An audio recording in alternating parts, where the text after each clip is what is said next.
Ladies and gentlemen, good afternoon, good evening, good morning, whenever or wherever you're watching this in the world. Welcome to another episode of Just the Tip for Thursday, May 6th, 2021. And we're going to talk a little bit more about dialogue. I've had a couple of requests for me to go into this a little bit deeper. Um, and in a 5 to 7 minute video, I can't get a lot in here. But dialogue. First thing is,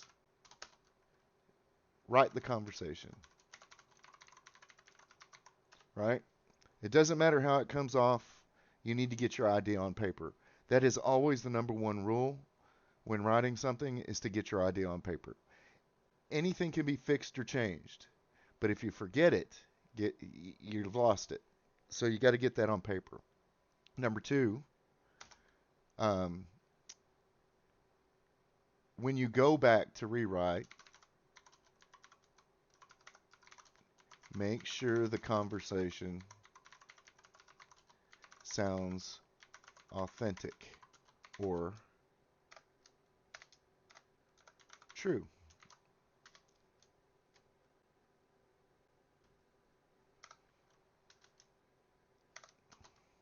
Um, so here's a good example of that, right?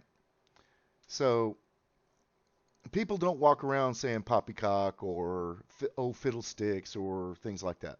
Normal, everyday people don't. However, a good example of this, and this has been used a lot, is misery. People normally don't walk around talking that like that lady does, all gobbledygook and poppycock and that sort of thing, instead of using normal explicatives. However, that is part of her character. So writing it true to that character makes sense. But when you go back, I have a real problem with this because I like to overcomplicate language and use high-end vocabulary sometimes because it makes me sound smarter. And what I do is I write it out. It's very poetic, even in the dialogue, to an extent. Maybe not good poetic, but it's poetic. And then I go back and I write it like a normal person would speak. Now, the third rule, and something you should probably do first, is listen to people. Um, it's hard to do if you're still in a lockdown area, but I would go to bookstore coffee shops. I would go to anytime I'm in a restaurant.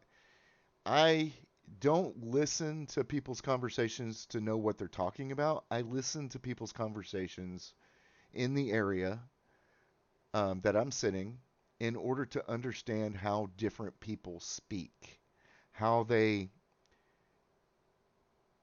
talk, they leave out words, they leave out phrases, or they include offhand information. One of my favorite conversations I ever listened to was a couple of guys, and one of these guys kept jumping topic to topic. His brain just worked so fast, it was amazing. Um, but you have to listen to people because one of the biggest things that take you out of your experience, your getaway, your inclusion into the story is if you run across a conversation or dialogue that sounds like it's fabricated, right? It doesn't sound true, especially if it's a character that you've done a good job with and people understand that character. Um, so we want people to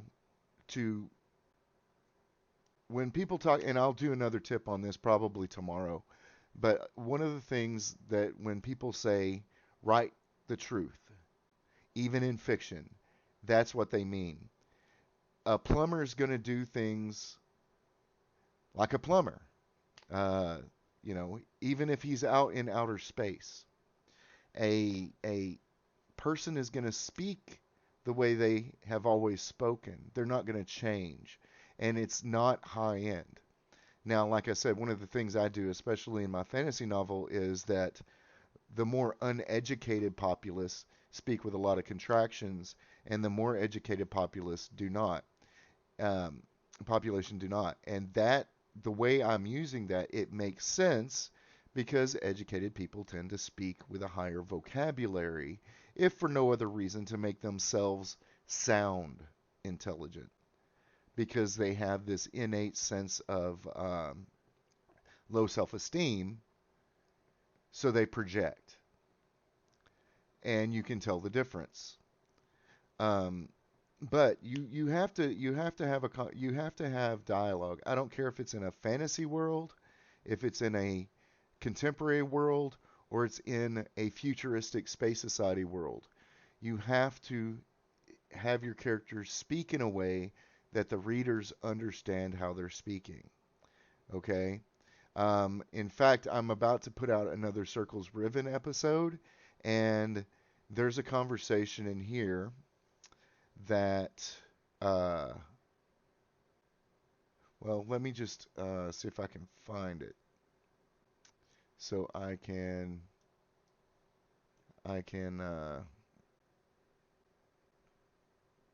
talk to you, show you what I mean, because this is something I have to rewrite before I do this, because it really struck me as being insincere and not realistic to the way we want these characters to speak. This is not there. Let's see if it's here. And like I said, these. All right, so yes, let me go back here. All right, so this is Errol. Open your eyes. The soft voice was distant but clear. Blah blah blah. Awaken. Now, would she say awaken? Well, this is a spirit, a goddess sort of character who is speaking to him. So yeah, and then it is time, El Morin. So if you read through this for me, it doesn't sound genuine, right? So I'm going to go back and edit. And also, when you're talking about your dialogue and your conversations, you want to make sure that your connecting and transition paragraphing makes sense and is not overly flowery, right? Although that is the style I write, I like to paint pictures with words. So I do use a lot of adjectives, and I used way too many of those troublesome adverbs. And we'll talk about that in another tip as well. I do not understand. See this? I'm going to change this here so that it makes more sense. He is a feral character at this point and doesn't speak very well, so I'm going to have to relate that through this story. Okay? And this chapter I'm going to rewrite here in just a few minutes, and it should come out on Thursday or Friday. Um, I'm trying to still get my uh, handle on a schedule, because as soon as I announced that I'm going to do a specific schedule, I ended up getting caught up in work, kind of politics, where I'm having to cover for somebody else so I'm going to be working like 12, 13 days straight. And but I am going to take the time before I go to sleep in the morning and make sure I get a chapter of this out. And then hopefully Saturday I can upload a chapter of House of Cain, which I haven't done in a few months. I'm actually finally confident in writing a chapter from a female point of view. I've been thinking about it, reading a lot of different novels that are first person point of view from a female point of view so that I can understand how that works, um, and get my head in the mind of that. It's very hard for me as a male to understand thought processes of females because we are different. We think about things different, and different kinds of aesthetics wake up our imagination, and that's only right. That's only correct. Um, I mean, that's just the way it is. It's the way it's always been. Men have always been from Mars, and women have always been from Venus. and we just need to empathize and try to understand what motivates the opposite sex um, into understanding or connecting to a work.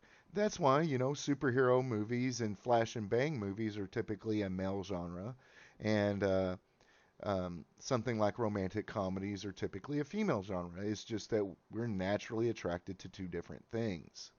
Now, cross that over, I believe every Michael Bay film needs to have some romance, and I believe every romance needs to have a struggle outside of the romance as well to make it a real well-rounded story. And but I digress. So if you're interested, this well, it's going to be episode 8 because as I go along, I'm cutting this up. Like I said, I wrote this 20 years ago, so I'm rewriting as I go. I'm editing as I read. I'm actually going to rewrite this whole thing, and I'm hiring an artist to do a cover so that I can launch this as a novel, which has been my dream since I was 3 years old. Um, and this community, you guys, the Fourth Wave, the Fandom Menace, Comicsgate, have given me the confidence to say, you know what, I'm taking the shot. And if it doesn't work, it doesn't work. I took the shot, and I can never regret that. So, again, as always, I want to say thank you very much for tuning in. And as always, your life is your greatest story. Make it a good one. And good day, and God bless.